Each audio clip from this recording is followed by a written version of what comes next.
반갑습니다.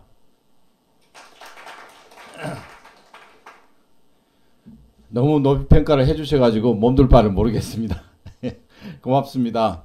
머니투데이는 2000년 1월 1일 오픈해서 25년째 성장을 하고 있고요. 우리 이제 계열사 뉴스통신사 뉴스원, 그리고 뉴시스, 그 다음에 자본시장 전문직 더벨, 스타뉴스, 그 다음에 IT 전문직 등등을 계열사로 좀 보유하고 있습니다. 저희 머니투데이는 좀 다른 미디어와 좀 달리 이 공부를 하는 미디어, 그리고 공부를 시키는 미디어 역할을 많이 하려고 노력을 좀 많이 해왔습니다. 지금도 마찬가지고요. 저희들이 펜으로 보도하는 것 외에 우리 유튜브 채널 그 티타임즈, 상당히 IT 관련 AI 등 IT 관련 전문 유튜브 채널입니다. 깊이 들어가 있는 부분이고, 재테크 쪽에 싱글파이어도 있고, 그 다음에 기타 파도라고 국제시사 문해지라고 외신 통번역 사이트도 있습니다. 이게 좀 일상적인 보도 외에 좀 나라의 앞날과 관계된 그런 부분들에 대해서 오피니언 리더분들이 좀 고민하고 활용할 수 있게 하는 콘텐츠를 좀 공급하자는 취지에서 그런 활동들을 하고 있고, 그런 맥락에서 오늘 행사와 저희들이 잘 어울리는 것 같습니다. 오늘 심포지엄 개최를 진심으로 축하드리고요. 이렇게 어려운 시점에 또 용기를 내서 이런 포럼을 가져주신데 미디어로서 높이 평가를 하고 싶습니다. 오늘 심포지엄을 이끄는 분들이 저도 잘 아는 분들인데요. 이분들이 평소 경제의 앞날을 얼마나 걱정하고 있는지 알기 때문에 뭘 말할지 안 봐도 알 것 같습니다.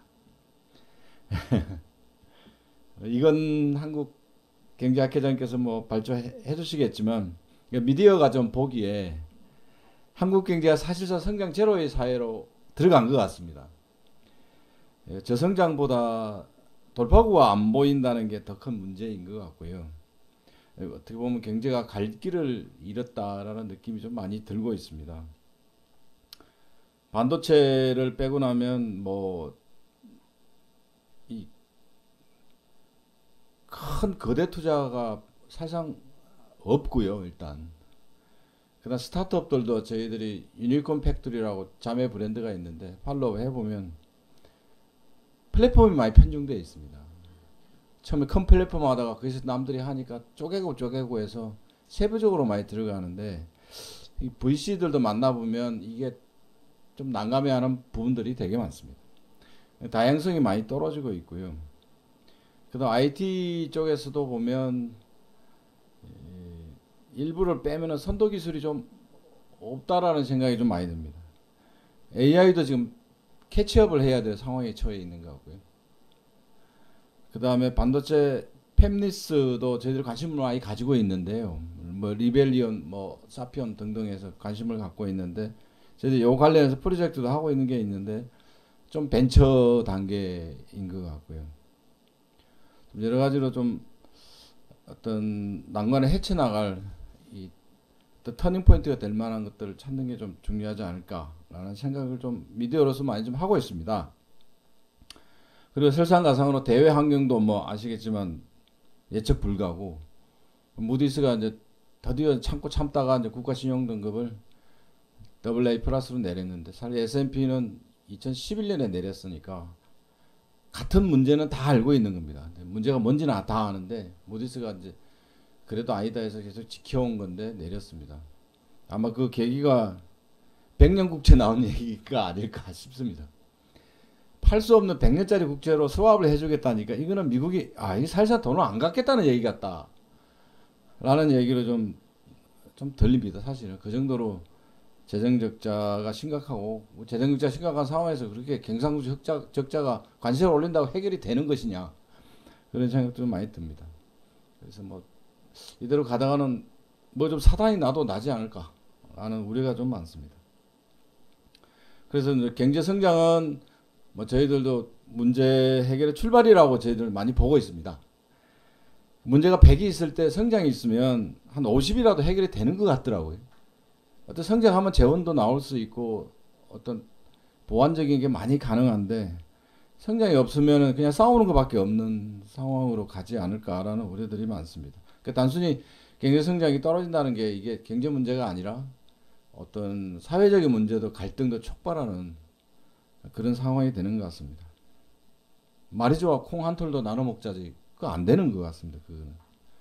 그래서 이번 대선 시즌이 좀 많이 보고 계시는데 오늘 저희 머니투데이가 이거를 좀 정리를 했는데 보니까 저마다 성장 전략을 내걸고 있는데 획기적이고 감동적인 거는 좀 보이지 않습니다. 우리 저 이강호 교수께서 아까 나중에 인구 위기 관련해서 발제를 하시는데 인구부 얘기는 공약이 하나도 없습니다. 지금 전 정권 메뉴라고 그런지 모르겠는데 아마 그런 것 같습니다. 그러니까 이것도 참 문제입니다. 이게 해야 될 거를 전 정권 문제니까 안 하고 이런 것도 참 문제인 것 같습니다. 그래서 오늘 심포지엄도 이 경제를 이대로 방치해서는 안 된다. 한시브 앞 돌파구로 만들어야 된다는 절박감에서 마련된 것이라고 생각을 하고 그런 맥락에서 심포지엄을 개최하고 진행하는 분들에게 미디어로서 감사와 존경을 보내고 싶습니다. 내용이 굉장히 포괄적인데 기대가 좀 큽니다. 사실 머니투데이에서도 비슷한 문제인식을 갖고 프로젝트를 아까 하고 있다고 말씀드렸는데 그 중에 하나가 GK 인사이트 포럼이라고 있습니다. 최근에 좀 출범을 이제 발걸음을 띄었는데요. 문제인식은 같습니다. 한국에서 좀 최고의 기업이 나올 수 있는 이런 환경들을 조성을 해야 되겠다라는 게 기본 사명감입니다. 보니까 이제 미디어도 계속 이런 얘기를 해왔는데 좌절감들이 되게 많습니다. 솔직히. 하다 보면 맨날 얘기해도 듣지도 않고 맨날 싸우느라 정신없고 이거 되는 것이냐 포기하고 또 잊어먹고 있다가 또 때 되면 얘기하고 이건 좀 아닌 것 같다. 그래서 어떻게든 조직체를 만들어서 좀 죽이 되든 밥이 되든 목소리를 계속 내는 게 좀 플랫폼으로서 필요하다는 생각에서 출범을 했고 그래서 좀 이명박 정부 때 그 공정거래위원장, 국세청장, 그다음 정책실장을 하신 배경호 이화여대 명예교수를 어렵게 좀 모셔서 같이 일을 추진을 하고 있습니다. 그 다음에 아까 유니콘 팩토리는 이제 스타트업과 미디어로서 스타트업하고 그 다음에 투자업계를 연결시키는 역할을 하고 있는데 여기서도 뭐 데이터랩 같은 게 있으니까 보시면 검색하면 다 나옵니다. 스타트업과 뉴스가 같이 실려 있기도 하고요. 그 다음에 연결해서 K반도체 포럼 2.0이라고 이 한국에 팹리스 기업들이 없어서 이들을 좀 어떻게 키울 수 있는 방안들을 좀 반도체 업계 도사들을 모시고 좀 포럼이나 어떤 지원을 할 수 있는 방안을 모색하고 있습니다. 그래서 오늘 주최하신 카이스트 문술 미래전략연구원과 그 다음에 키스텝 이 좋은 저희와 파트너가 될 수 있다고 생각이 들고 앞으로 많은 협력 기회가 있었으면 좋겠습니다. 좋은 아이디어 있으면 저희들한테 언제든지 알려주시고 또 저희들은 그런 부분에 대해서 많이 보도할 태세가 되어 있습니다. 발표들이 하나 다 훌륭한데 끝까지 보시고 좋은 아이디어도 내주시고 좋은 인사이트 얻어가시기 바랍니다. 고맙습니다.